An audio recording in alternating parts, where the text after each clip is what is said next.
Welcome to words learning classes. और आज हम अपनी एंशियंट हिस्ट्री का नेक्स्ट पार्ट वैदिक सभ्यता को खत्म करेंगे।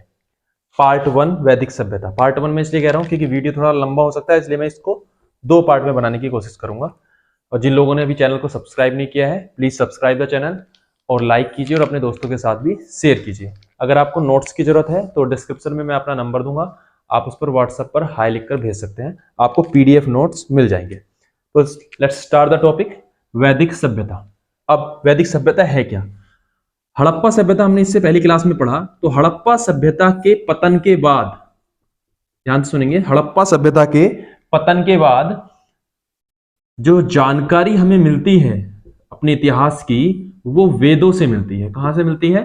वेदों से। इसीलिए इस सभ्यता को या इस काल को वैदिक काल की संज्ञा दी गई। क्या कहा गया? इस काल को वैदिक काल बोला गया। ठीक है ना, इस काल को वैदिक काल बोला गया। अब वैदिक काल में जो जानकारी हमें मिल रही है वो कहां से मिल रही है? वैदिक साहित्य से। कहां से मिल रही है? वैदिक साहित्य से। हमारी जानकारी का जो स्रोत है वैदिक काल का, वो क्या है? वैदिक साहित्य। और वैदिक साहित्य में चार प्रकार के साहित्य आपको देखने को मिलेंगे। सबसे पहले वेद, जिससे वेद पढ़े गए।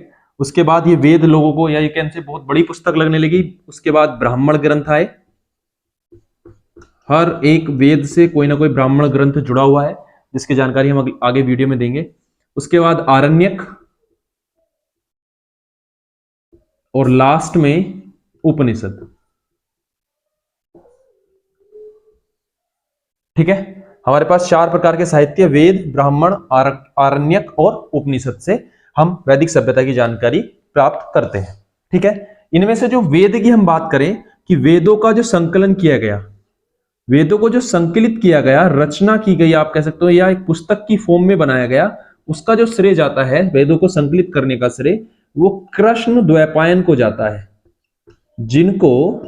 कृष्ण द्वैपायन को, जिनको हम वेद व्यास के नाम से भी जानते हैं। ठीक है, कृष्ण द्वैपायन, जिनको हम वेद व्यास के नाम से भी जानते हैं। इसमें से जो हमारे पास चार प्रकार के वेद हैं, number one Rigveda, number two Samaveda, Yajurveda, Samaveda और अथर्ववेद।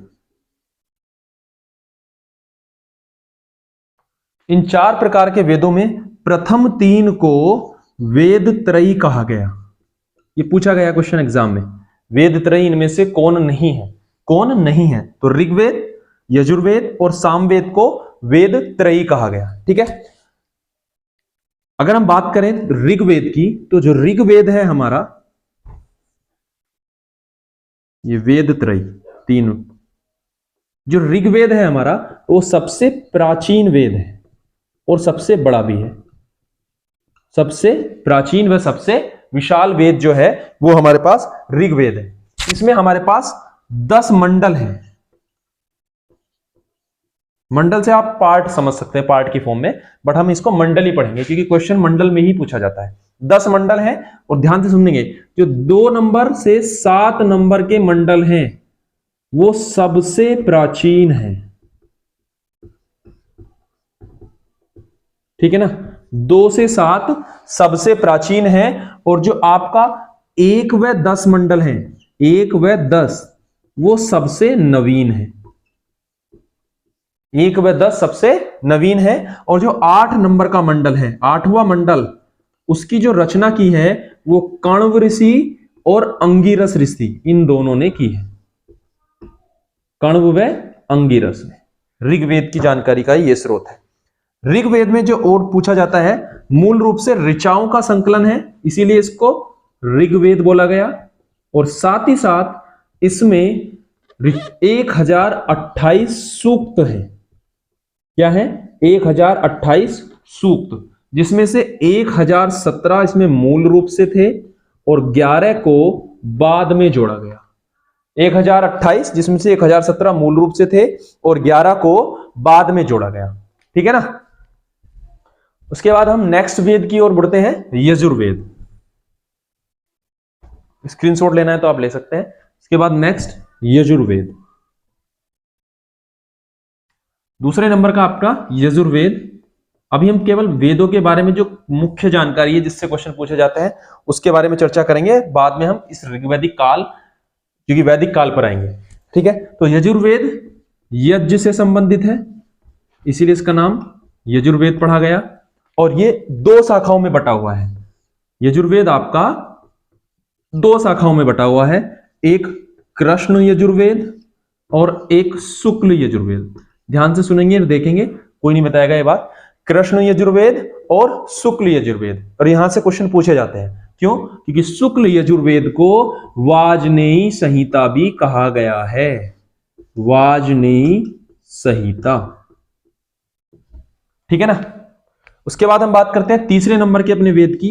वो कौन सा है हमारे पास? सामवेद, जिसमें संगीत से संबंधित ज्ञान की बात की गई है, या संगीत से रिलेटेड रचनाओं के बारे में बताया गया है, ठीक है। और the last but not a least Atharvaveda, जिसको अथर्व ऋषि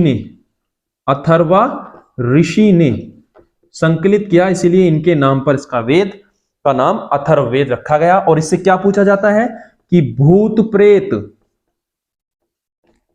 और जादू टोना, भूत प्रेत और जादू टोनों से संबंधित जानकारी हमें कहां से मिलती है? तो वो अथर्ववेद से मिलती है, ठीक है। आगे हम बात करें तो मैंने बताया था कि वेद सबसे पहले वैदिक सभ्यता के बारे में जानकारी देते हैं, उसके बाद वेद नहीं पढ़े गए, या यू कैन से फिर की बड़ी पुस्तक मानी गई कि कौन इतना मोटा या इतने बड़ा ज्ञान ले। तो उसके बाद ब्राह्मण आए, ब्राह्मण नोट जाति लाइक ग्रंथ, ब्राह्मण इज ए ग्रंथ, और हर वेद से कोई ना कोई ब्राह्मण ग्रंथ संबंधित है। उसके बाद आरण्यक आए, और उसके बाद आरण्यक के बाद हमारे पास जानकारी का स्रोत प्राप्त हुआ उपनिषद, ठीक है। वेद, ब्राह्मण, आरण्यक और उपनिषद। उपनिषद में जो मेन इंपोर्टेंट क्वेश्चन पूछा जाता है वो है कंठोपनिषद। अब इसमें क्या पूछा जाएगा साहब?